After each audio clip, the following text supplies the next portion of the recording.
morning, everybody. It's really an honor and a pleasure to be with everyone here in this incredible design terminal at this really stupendous event, Brain Bar Budapest. My wife and I traveled here from Toronto earlier this week and have been really, really excited. It's our first visit here to this city, and to see what's been accomplished and to see this incredible venue, it's really been a highlight of our time.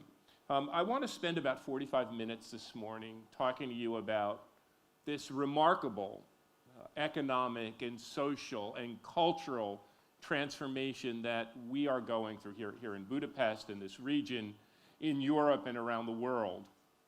I want to talk and lay out sort of give you my general perspective on what's happening, what's really happening in our time, and then talk a little bit about your own city and region that I've had the great privilege of doing some research and reading a lot about.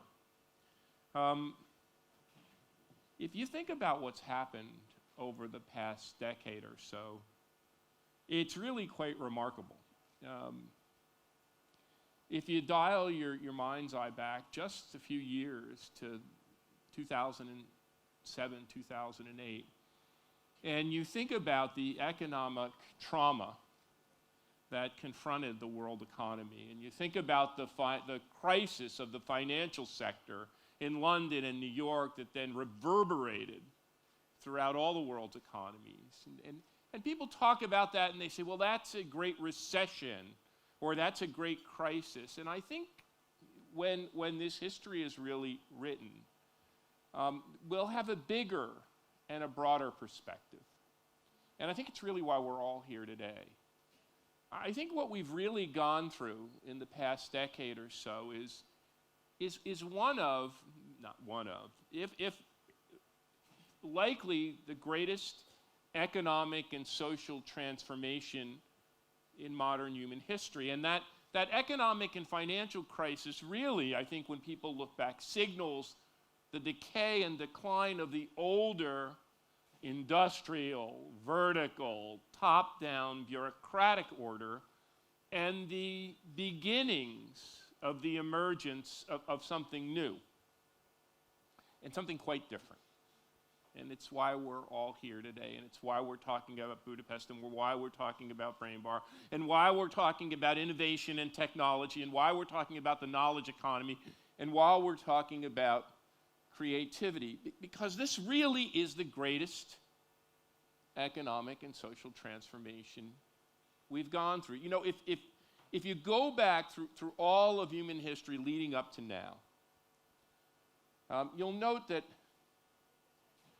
for literally all of that time, we generated wealth, we grew our cities, we built our societies by really harnessing physical assets. We settled around great fertile river beds like this great river, the Danube. We developed agricultural societies and trading societies. And then several hundred years ago, we began this incredible shift from an agrarian society to a more modern capitalist or industrial society. It's the shift that the great classical economists like Adam Smith and David Ricardo and Karl Marx wrote about. And you think about the upheaval of that time. You think about the upheaval in this region of the world. That shift from an agrarian society to a modern capitalistic industrial society. We had the rise of all of the various isms, class conflict in factories, two major world wars, several major depressions, but still, the nature of our economy was based on physical assets. Not just agricultural resources anymore, but iron ore and coal and petroleum, raw materials. And we developed these great industrial conurbations at the confluence of major transportation routes, and those deposits of raw materials. The classical economists gave us a theory for this. They said the nature of economic growth turned on three great factors of production: land, labor, and capital. But over the past several decades, we began to see a shift in that older model of economic growth and wealth generation from physical assets.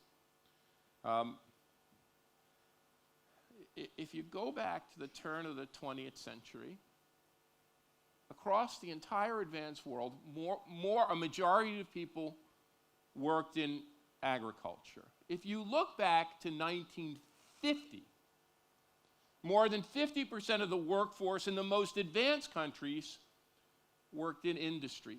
Less than 10% of us worked in the knowledge sector of the economy. We're members of what I call the creative class. We're scientists, technologists, engineers, researchers, educators, professionals, artists, musicians, entertainers, worked in media, culturally creative people. But all of that began to change about 1975 or 1980. And in a way, you could look back at the 60s, a great time of cultural change, as the beginnings, the signaling of this shift to a new kind of economic and cultural order, which required more freedom, more flexibility, more independence. And by the 1980s and 1990s and 2000s, this new kind of economy begins to flourish. And I'm not the first person to talk about it. Many others before me have grappled with it. People talked about the shift from an industrial to an information age, to a digital or cybernetic world, a post-industrial, post-Fordist future, from a manufacturing to a service economy. Great minds like Fritz Malchip and Peter Drucker talked about the rise of a knowledge economy. And when I began to grapple with this, beginning in the early 1980s and the 1990s and culminating with the book, Rise of the Creative Class, I wanted to look at what was really new and different about our time. And to be quite frank, I went back and I reread Marx very closely. And if you read Marx especially closely, you'll note that he was not just an economist, but a social theorist and a philosopher. And he was very concerned not only with the nature of economic growth, but the essence of humanity. And in his work, he talked about what made the proletariat a universal class, what made the working class a universal class. And he said it was the fact that workers, human beings, we were different than other species because we used our physical labor, our manual labor to transform nature, and we didn't do that as individuals.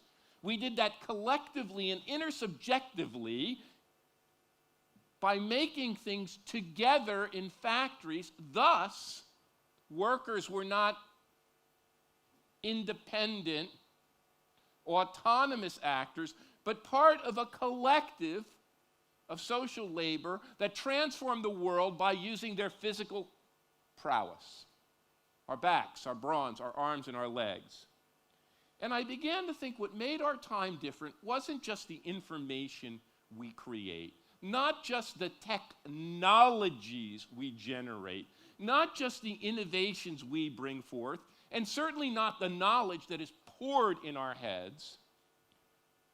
What made this time different, our time different, was that there was another essential, inextricable quality of human beings, which was social and collective and distinguished us from all other species on Earth. And I went to the library and I picked up a psychology book by a great psychologist named Robert Sternberg. And if you open that book, it says something to the effect, and I'm paraphrasing, if you come across any great musician or artist, entrepreneur, media, entertainment worker, business builder, researcher, engineer, or scientist, you will have essentially found the same kind of person, a creative person. You see, it's not just technology or information or innovation or knowledge that distinguishes our time. There is something much more ineluctably human. You see it in your kids, your nieces and nephews, any little boy and girl on a playground. What makes us human, and it's not just our ability to transform the world with our physical labor. What makes us human and what powers innovation and powers wealth, and which has always done so, is something far more basic and elemental. It's something that each and every one of us share. It's something that's passed down through the generations. It's our human creativity. And that's why I called it the rise of the creative class. This great new class of scientists and engineers, researchers and innovators, media, cultural creatives, artists, musicians, professionals, knowledge workers, that are the propulsive force changing our economy, changing our culture, changing our society, changing the way we look, the way we dress, the way we work, the way we live, the way our cities thrive, grow, prosper, and succeed. If that class was 5% of the workforce in the year 1900, when more than half of us worked on farms, if that class was less than 10% of the workforce in 1950, when more than half of us worked in factories, now across the advanced world, that class amounts to more than a third of the workforce. And in the most advanced economies, in places like Singapore, in some of the Scandinavian and Nordic nations, in roughly 20, Australia and New Zealand, in roughly 20 countries around the world, that class already surpasses 40% of the workforce. Here in Hungary, a third of your workforce, well over 1 million workers, are members of that creative class. And when I look at this class, I talk about the transition to the creative economy being driven by 3 fundamental factors. I call them the 3 T's of economic and social progress. The first T is technology. In order to succeed and prosper, and that's what this conference, that's what Brain Bar is about, you have to be a technology leader. You have to have great universities, great technology-intensive companies. You have to have the ability to generate and utilize, diffuse, and harness technology. Out of the 200 and some nations of the world, this country rates 34th on our technology index. You have to have a second T. I taught for nearly 20 years at Carnegie Mellon University in Pittsburgh, Pennsylvania. Pittsburgh, Pennsylvania, a fantastic industrial city, which while the time I was there was a technology leader. It had great companies like Westinghouse and companies in chemicals and steels. It had great research and development laboratories. It had Carnegie Mellon University, a leader in robotics and software, but the technology it generated leaked away. And that technology was capitalized upon in places like the San Francisco Bay Area, or in places like Tokyo, Japan, or Seoul, Korea. So technology alone is a necessary but insufficient condition to succeed. You need the second T, talent. You need to be able to harness talent, generate talent, incubate talent, attract and retain talent. I often said in Pittsburgh, the great export of Pittsburgh wasn't steel, it was talented and creative people. This country ranks 33rd in the world, in the top 15% of those 200 countries in its creative class and on our talent index. But in order to succeed, you need to have a third T. And that's the controversial T, tolerance. You need to be an open-minded, free-minded, independent place where both men and women feel comfortable and can succeed, where ethnic and racial minorities can come and feel a part of a whole, where gay and lesbian people can thrive. And trust me, when I develop my indicators of ethnic and racial tolerance, the Bohemian Factor, which showed a place that was open to artists and musicians and people at the cultural fringe, our gay and lesbian index that caused quite a stir. But what we found is places that did technology, talent, and tolerance thrive. They were the winners. And I would say the one area that Hungary lags somewhat is on our tolerance index. 33rd in talent, 34th in technology, 41st on our tolerance index. All three are important, but together they become the basis of economic growth and development. Well, people hear my theory of the creative class, and sometimes they take a narrow view. And I've had my share of critics. I've had my share of debaters. One fellow said, does Florida really believe that you could build an economy around artists and musicians? Does he really think that these, what this person called yuppies, sophistos, and gays drive the economy? Does he really believe this creative class, it's not industry, it's this creative group that drives economic growth? Well, let me tell you what I really think. Every single human being is creative. There are a third of us across the advanced world, a third of us in this country, who have the great good fortune to do creative work for a living. But there's 66% of us more that we have to lift up, that we have to harness their creativity. And that's the challenge of our time. Not just to enable and emblazon the creative class, but to lift up the creativity of every single human being. Every single human being is creative.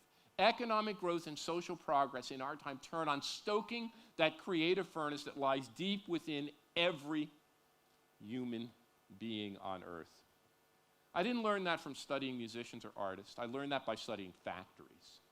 In my earliest studies of factories all throughout North America, Europe, and Japan, I learned that the most successful factories, particularly the most successful factories in Asia, and especially the leading factories in Japan, were the ones that saw the worker not as someone to be alienated, not as someone to be exploited, not as a cost to be minimized, but saw the factory worker as a source of innovation, knowledge, and economic asset. I went to a steel mill in the outskirts of Nagoya. When I saw that steel mill running continuously in an automated way, revolutionizing the production of steel coils, I asked the plant manager, what great technologist, what great engineer, what great research and development unit perfected that? And he told me I had it all wrong. It wasn't invented in a university laboratory or in a corporate laboratory. It wasn't the product or province of great engineers. It was put together by regular factory workers working in teams on the factory floor. It was the factory, he said, that was a living laboratory. And the person I first heard this from was my father. My dad's name was Louis Florida. He's the son of Italian immigrants to the United States. My grandparents migrated to the United States from southern Italy in the 1890s. My dad took up work in a factory at the age of 13 during the Great Depression to help support his family. My granddad worked in a factory, my grandmother worked in a bakery. My dad and his 6 siblings all had to work, 9 people, to make a single living wage. And when I was a young boy, growing up in New Jersey, I wanted to see where my dad worked. I wanted to see where he got up and went to and drove to every morning. And I would beg my father, Dad, take me to work. Let me see the factory where you work. And he told me, Richard, I work in a factory so you don't have to. It's your job to go to school, to study hard, to get an education, to get ahead. But I would continue to pull at my father's pants leg and continue to beg him, plead with him, please, Dad, take me to see your factory. And on Saturdays when the factory was running overtime, and it was in the great industrial complex of Newark, New Jersey, right across the river from Manhattan. If you ever fly into Newark Airport, you fly right over that factory site. It's a large brick building in the so-called iron-bound section of Newark, named because it was bounded by railroad tracks which fed the factories. And we would drive into that factory, that giant brick industrial building. And my dad's factory was called Victory Optical. It made eyeglasses just like these. It made plastic frames from injection. It made metal frames. It plated those metal frames in plating solutions. And it was humming with workers from all over the world, German workers, Hungarian-American workers, Italian-American, Puerto Rican-American, African-American, Polish-American. And I would go in that factory and watch the magnificent machines making those eyeglass frames. My dad would see that I was fascinated by technology, and he tapped me on the shoulder. I must have been 10 or 11 or 12 at the time, and he said, "Richard, it's not the technology that makes this factory great. Lots of people can buy these machines. Some of these are old machines from Italy or from Germany. What makes this factory hum is the knowledge, it's the intelligence, it's the creativity of these very simple people who work here. That's the key.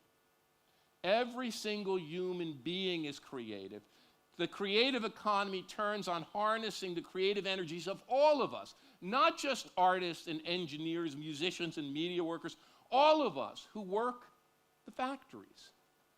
And in this country, 23% of the workforce still works in factories.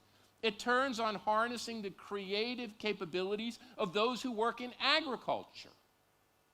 And if you look at agriculture, and if you look at food, and you look at modern cuisine and farm to table, you can see this. Our world is adding creativity and value to agriculture. And in this society, 7.5% of your workforce still works in agriculture. And importantly, it means harnessing the creativity of those who are being left behind. The largest class category in our society is not the creative class. It's not the working class. It's certainly not the agricultural class. It's those of us who toil in the service economy, a group I call the service class. And I've been working on this and will issue a report on the service class in the next year. The service class in the advanced nations accounts for as much as 50% as agriculture has shrunk, as manufacturing has shrunk, as the creative class has 35 or 40%. The service class accounts for as much as 50% of the workforce. They're the people who prepare our food in restaurants or in fast food places. They're the people who take care of our children or ailing parents. They're the people who take care of our homes, who take care of us in hotels and restaurants. I could go on. The people who work in retail shops. They make half of what manufacturing workers do on average, and less than a third of what those of us who are so lucky to be members of the creative class make. That's where inequality in our society comes from. It isn't hard to understand. It doesn't take a dozen PhDs and economists to understand inequality. Our society's class divided. The old manufacturing class that my father worked in, that elevated the worker. By the time World War II was over, my dad said, as if by magic, his job in that factory was transformed from a crappy, low-wage, shitty job, 9 people to make one family wage, to live in a little apartment, as if by magic. His job became a family-supporting good job. He could buy a home and buy a car and put myself and my brother through college. But it wasn't magic. Through the rise of the union movement, through the rise of government intervention in the creation of a welfare state, all of those things that happened in the industrial age and were relevant for that time, we made the manufacturing worker from a poverty job in a satanic mill at less than a subsistence wage. We took those jobs and elevated them to what we thought of as a middle class, and where I come from, they called it an American dream. An American dream, that simple worker could earn enough money to buy his own home. And now we sit here puzzled. As those jobs have bled away, been automated, robotized, moved offshore into the emerging economies, and particularly into Asia and China, we sit here astounded at inequality has risen. It's easy to understand. The creative class is thriving and the service class is declining, and it's up to us to change that by infusing service jobs in all of the research that we have shows that when service jobs are made more creative, when workers are empowered to know their jobs better, to serve you better, to do better in hotels and restaurant work and retail work, profits go up, productivity goes up, economic growth ensues. So the real task ahead of us here in Budapest and around the world is to creatify all of work, to define the creative class as a truly universal class involving manufacturing, agriculture, service, and creativity, and extend its boundaries. Now, trust me, I could talk for a long time about the dynamics of this economic shift from the old industrial economy, the vertical, bureaucratic, factory-driven economy, to the knowledge-based and the creative age. The greatness of that age and the opportunity of that age is that it unleashes our creativity, it enables diversity, it annihilates the social categories of race, ethnicity, gender. It will not tolerate those categories because every one of us is creative. The places that enable and harness the creativity of the many win, while those that do not fall further behind. And the great challenge is that we have to extend the creative age to overcome inequality and class division to everyone. But there's a second revolution that's perhaps even more important. And I think it's the reason we're all here. When my colleagues and peers talk about the dawn of the information age, the technology age, the internet age, the World Wide Web, they see it not only as a faceless age, as a placeless age. Technology has conquered distance. We are no longer bound by the constraints of geography. In the words of Tom Friedman, the world is flat.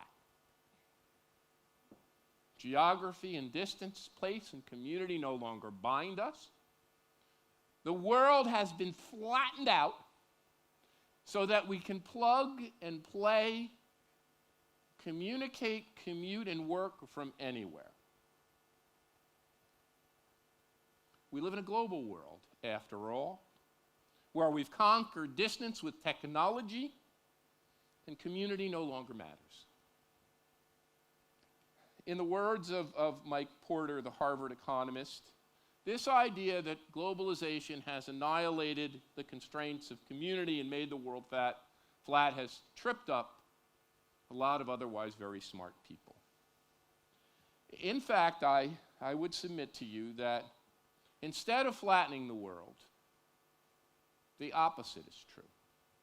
That the rise of knowledge and technology, the rise of an innovation-powered, creative, brain-motivated, talent-harnessing creative age has made community, geography, place, and city not less important, but more important than ever before. And I would say that here we are suffering from the historical aberration of the industrial age.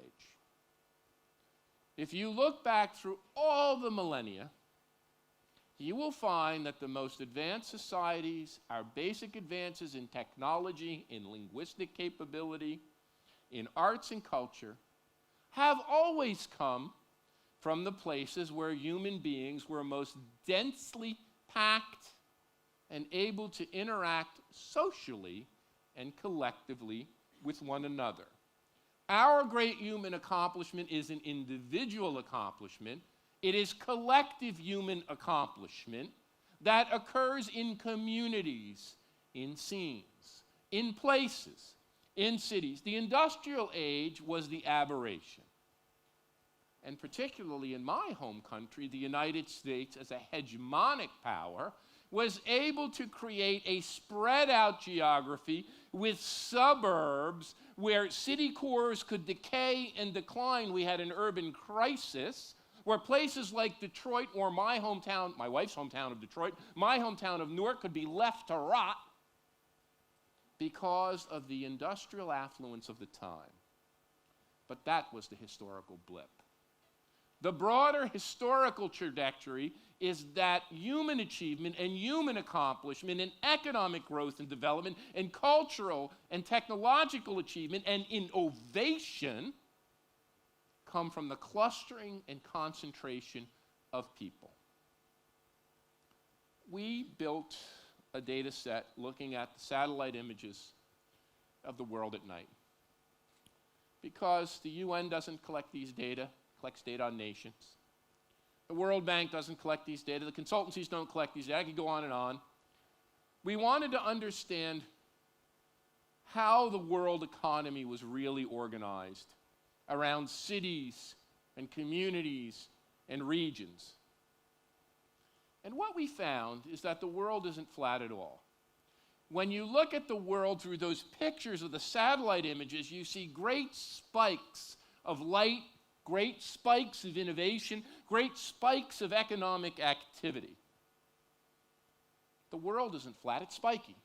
And what we found is the world is really organized not around 200 or so nation states.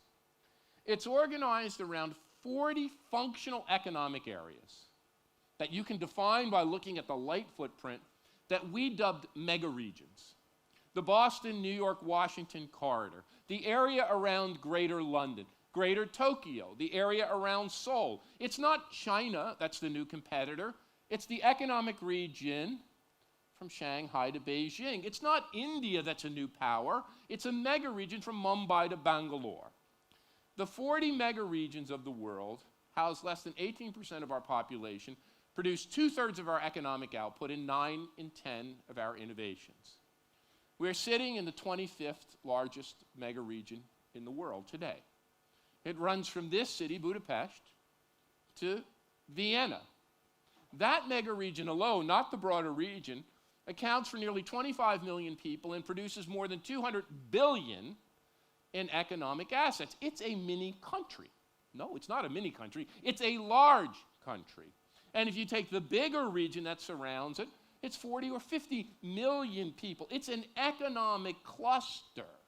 It's an economic, functionally integrated unit that is the unit of the knowledge economy. You see, Marx told us, rightly for his time, that the industrial economy was organized around factories, and that workers who engaged in intersubjective production, who collectively made products, were bound together by their work in a factory.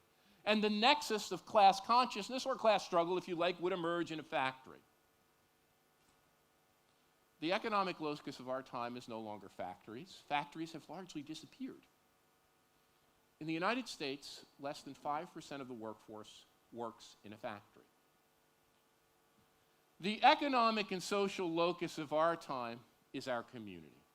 It's our city itself. It's the place that brings the 3 T's, technology, talent, and tolerance together. Place and community. City has supplanted the factory as the core economic unit. That's why what we're doing here today, what you're doing here today in this city is so important. We together collectively are stewards of the core social and economic organizing unit of our time. As the city goes, so goes our economy. As this common goes, so goes our society. As this city goes, so does our equity. And that requires an enormous change in thinking, as blinded as we've become by the power of the industrial age and the thinking about the power of the corporation and the factory. It takes a realignment of our minds, of our mind's eye, to see the potency of cities and communities. And I wasn't the first person to figure this out. My mentor, the great Jane Jacobs, a woman who never went to graduate school, didn't achieve a PhD, but wrote some of the most remarkable books, The Death and Life of Great American Cities, The Economy of Cities, Cities and the Wealth of Nations. I met Jane at her home in Toronto when she was well into her 80s. We became friends.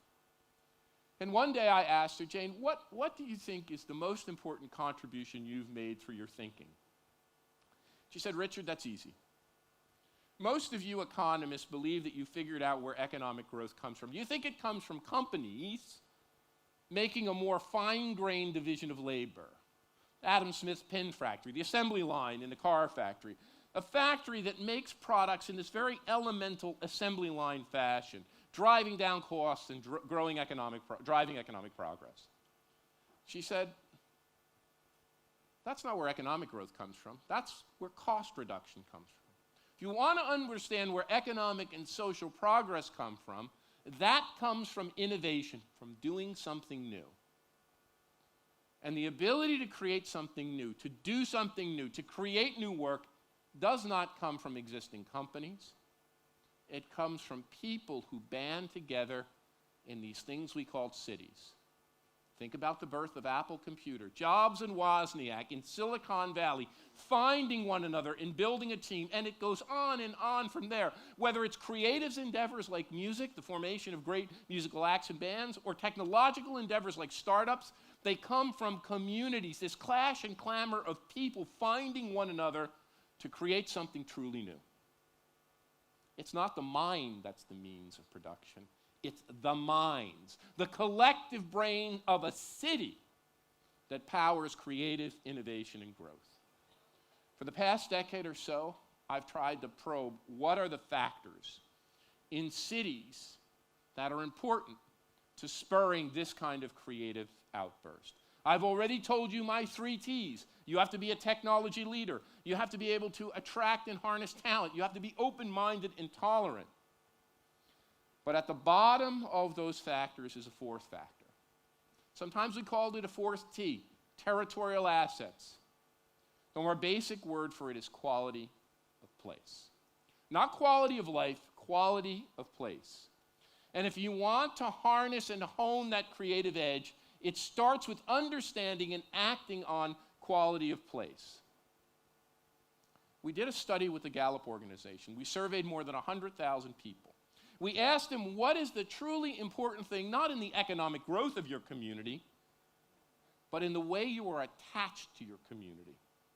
Oh, and we found that all the conventional things like low crime and good schools, great roads, great transit, they were all important. Ethical, modern, forward-looking leadership. But 2 factors predominated.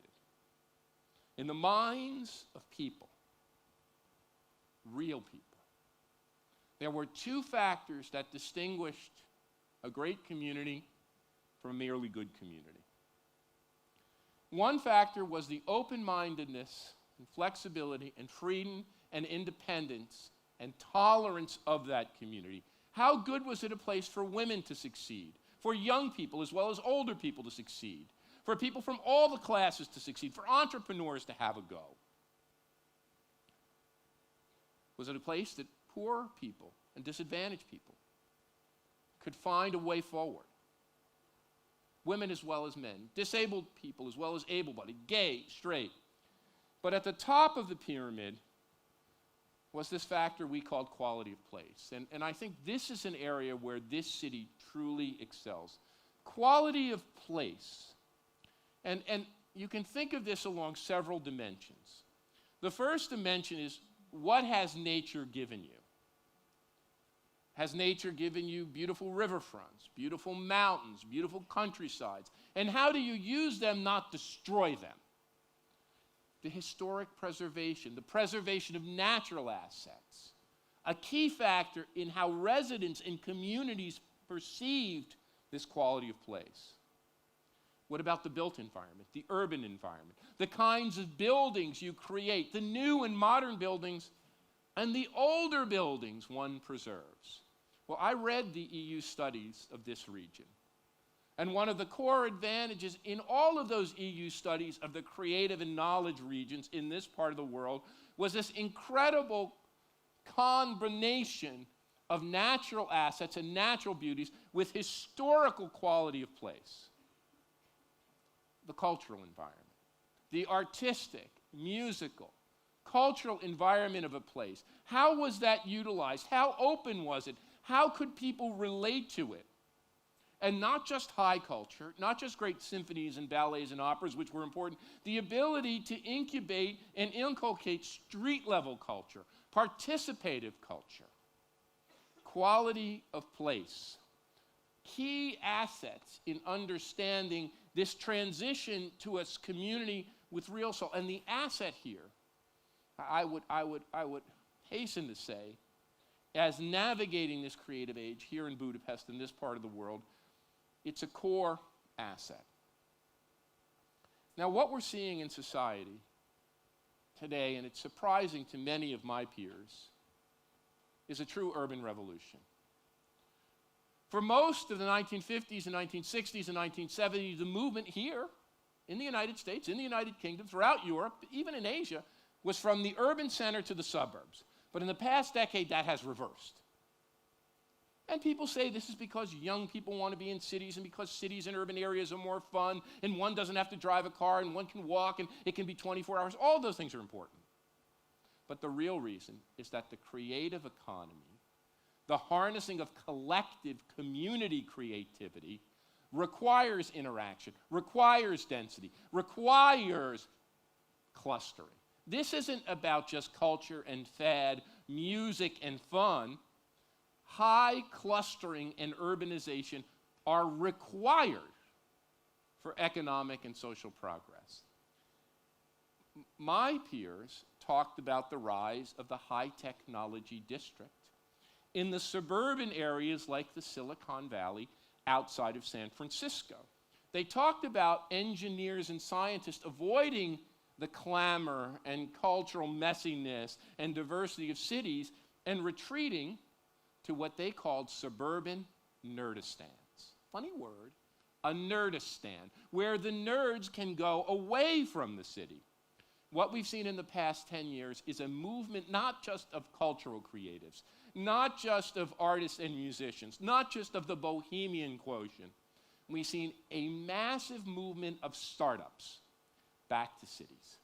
The number one location for startup companies in the world today is the urban quarters of San Francisco, not the suburban outposts of Silicon Valley. The fastest rising startup communities in the world are in lower Manhattan in New York City, a place that didn't have a dime of high technology startup investment 2 decades ago. London. But here's your opportunity. New York, London, and San Francisco. The classic superstar cities are not only becoming crowded, they're becoming excessively gentrified. They're becoming the home to the plutocracy, the global 1%. And if you look at housing prices in those places, I'm writing all about this in my next book. If you look at housing prices in those places, only the truly wealthy, increasingly $2,000, $3,000, $4,000, $5,000, on and on dollars per square foot, only the truly wealthy, and even established artists like David Byrne of the Talking Heads and Moby are being pushed out, never mind new and emerging artists. What we are finding is a search for the next places for creatives to find and nestle. And in my research on global startup communities, what do we find? Places like Toronto or Montreal in Canada, places like Austin, Texas, or Seattle in the United States. Even Miami now. Even Miami, Sun in the Fun Miami, beginning to develop an urban startup cluster. Istanbul, Berlin, Sydney, Melbourne, Budapest. There is an opportunity now to take the quality of place assets, take the density and urbanity, take the cultural assets, and create with a mega region of this size and scale the right ingredients, the right kind of urban, creative, innovative, and startup ecosystem. Well, I see by the clock on the floor that my time is running short. And trust me, I'm a professor. I come from the Fidel Castro School of Public Speaking, so I could keep you here all day. I want to end with a story that I hope will at least help you think about and remember some of the themes we've talked about today. The knowledge that creativity is not only coming from individuals, it's coming from all of us. The need to harness that creativity from all of us. The fact that we never know where this creative spark will come from and how it will migrate. And the reason we need strong, culturally creative and urban communities and cities to nurture it. About 20 years ago, I was invited to Seattle, Washington, to help the mayor and the city council think about Seattle's shift from a declining city with a big hole in its downtown core to what it's now become, one of the leading startup and creative centers in the world. And I was visiting the downtown and surveying the downtown, really, which was empty and largely abandoned at the time. Many storefronts boarded up, a lot of homeless people, not much going on, a few art galleries and coffee shops, a couple of bars. And out of the corner of my eye, I saw this big construction site. And that construction site was unlike anything I had ever seen. I've become a little bit more of an architectural buff, but then I wasn't. And I asked, what is that? And they said, well, that's something that an architect, you'll know his name, his name's Frank Gehry. Frank Gehry is building for our community. It's something that one of our wealthy people, young wealthy people, a guy named Paul Allen, is helping us create. And I didn't know who Paul Allen was. Turns out he's the second member of startup of Microsoft, the partner of Bill Gates, a very wealthy man. And I thought to myself, what could this thing be? The first thing I thought, well, this has to be the Seattle Science Center. Paul Allen was the co-founder of Microsoft. He's a software genius, a coder. He would have been motivated, and what he would want to show and emblaze and give back is this idea that science powers economic progress. So it had to be the Seattle Science Center. No, my host told me it certainly wasn't that. Well, I thought, well, he's not a scientist like an Einstein or a Tesla. He is an innovator. He's an inventor. He's more like a Thomas Edison or Henry Ford. He's the guy who puts it together and makes a commercial product. So it has to be the Seattle Center for Invention and Discovery. No. My third guess, I thought, well, this guy's worth several tens of billions of dollars. He owns sports teams. He owns mega yachts. It has to be the Seattle Center for like robber baron, rapacious capitalism, how to get rich. No. What is it? It's the Jimi Hendrix Experience Music Project. The Jimi Hendrix Experience Music Project. When I was a little boy, my dad gave me a guitar, gave my brother a drum set. And I sat in my room, and my brother and I played in the basement. I played Jimi Hendrix song after and Cream song, and Led Zeppelin song, and Rolling, and you can go on. But music defined who I was. Little did I know that this great technological innovator, this startup guy, this co-founder of Microsoft, it wasn't Einstein or Edison or Tesla or any of those, or Rockefeller or the robber barons that motivated him. It happened to be a young African-American kid named Jimi Hendrix from his own hometown of Seattle, whose mom committed suicide or drank herself to death, who was raised by his dad, who figured out how to take an old guitar and hook a phonograph pickup to it. And when you think about it, Jimi Hendrix was a remarkable musical innovator. He took rhythm and blues and jazz and distortion and psychedelia and Beatles and Bob Dylan and John Coltrane, and he mashed that all up. But he also was an incredible technological innovator. When asked what instrument he played, he said, I play amplifier. I play amplifier. And the reason he said that, because he realized that the sounds of amplification and distortion and the effects he could add, that he partnered with other technological foot pedals and the like, rotating speakers, echo chambers, and all of this that he invented would change the way music could be made and music could be heard. And when he got enough money, he bought himself a studio that looked just like this room. That instead of having the controls in the back here with a glass wall where engineers could control the sound in the recording booth, he took those controls and put them out where the musicians sitting on sofas and jamming could control and record their own music. He enabled the creativity and put it in the hands of the creators. You never know where that creative spark is going to come from. It's not that software developer begets software developer, or hardware maker begets hardware maker, or internet maven begets internet maven. Creativity is a complex soup which requires openness and diversity, and most of all, requires a community that can accept it, stoke it, and harness it in all of its people, not just its advantaged, but its most disadvantaged. Thanks so much for listening to me, and best of luck in your efforts here in Budapest.